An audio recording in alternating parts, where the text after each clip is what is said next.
ছাত্র জনতার গণঅভ্যুত্থানের পর বিভিন্ন কারাগার থেকে পালিয়ে যাওয়া ৭০ অপরাধী এখনও গ্রেফতার হয়নি বলে জানিয়েছেন ব্রিগেডিয়ার জেনারেল সৈয়দ মোতাহের হোসেন। পালিয়ে থাকাদের মধ্যে জঙ্গিসহ ঝুঁকিপূর্ণ ৭০ জন বন্দী রয়েছে। তিনি বলেন, দ্রুত ফিরে না এলে তাদের সাজার মেয়াদ আরও বাড়বে। আরও জানাচ্ছেন ইমদাদুল্লাহ বাবু। ৫ আগস্টের অভ্যুত্থানের আগে পরে দেশের বিভিন্ন কারাগার থেকে পালিয়ে যায় ২২০০ বন্দী, যাদের মধ্যে এ পর্যন্ত ১৫০০ জনকে গ্রেপ্তার করা হয়েছে। এদের মধ্যে অনেকেই স্বেচ্ছায় আবার ফিরে এসেছেন। এখনও পালিয়ে রয়েছেন ৭০ জন ফাঁসি ও আলোচিত মামলার আসামিসহ ৭০০ জন।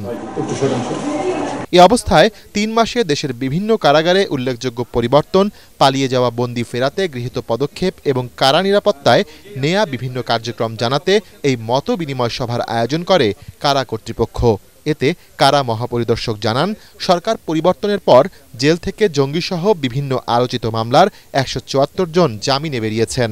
৭০০+ বন্দী যারা এখনো পলাতক রয়েছে, এর মধ্যে আসলে ১৭৪ জনের মতো যারা জেএমবি অথবা বিভিন্ন নামে ছিলেন তাদের মধ্যে, আর শীর্ষ সন্ত্রাসী নামে আমাদের ডেফিনেশনে ১১ জন মুক্তি পেয়েছে। দেশের ৬৯টি কারাগারের মধ্যে ১৭টি ঝুঁকিপূর্ণ, অবকাঠামোগত দুর্বলতা এবং জরাজীর্ণ দশায় রয়েছে এসব স্থাপনা, যেখানে কারাবন্দীরাও রয়েছেন ঝুঁকিতে। কারা মহাপরিদর্শক জানিয়েছেন, এসব কারাগারের সংস্কার কাজে হাত দিয়েছে সরকার। এই মুহূর্তে আমাদের দৃষ্টিতে ১৭টা কারাগার আছে, যেগুলো আসলে ইনফ্রাস্ট্রাকচার অত্যন্ত দুর্বল এবং অনেকগুলো অনেক পুরনো। তো সরকারও এই বিষয়ে জানেন এবং বেশ কিছু কারাগার নতুন করে নির্মাণের উদ্যোগ গ্রহণ করা হয়েছে। তো এই ১৭টা কারাগার অতি পুরনো এবং এগুলোকে আসলে আমাদের পুনর্নির্মাণ করতেই হবে।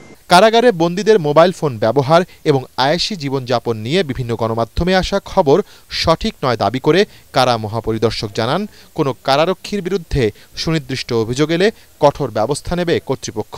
ডিভিশন পাওয়ার জন্য 2টা বিধান আছে। একটা হচ্ছে সরকারি কর্মকর্তা কর্মচারী যারা প্রথম শ্রেণীর আর গেজেটেড অফিসার, তারা অটোমেটিক্যালি ডিভিশন প্রাপ্ত হন। আমাদের গণ্যমান্য ব্যক্তি, মন্ত্রী, এমপি সহ যারা আছেন তাদের ব্যাপারে এটা হচ্ছে আমরা জেলা ম্যাজিস্ট্রেট আসলে এখতিয়ার, এটা তারা আবেদন করার প্রেক্ষিতে তারা অনুমোদন করেন।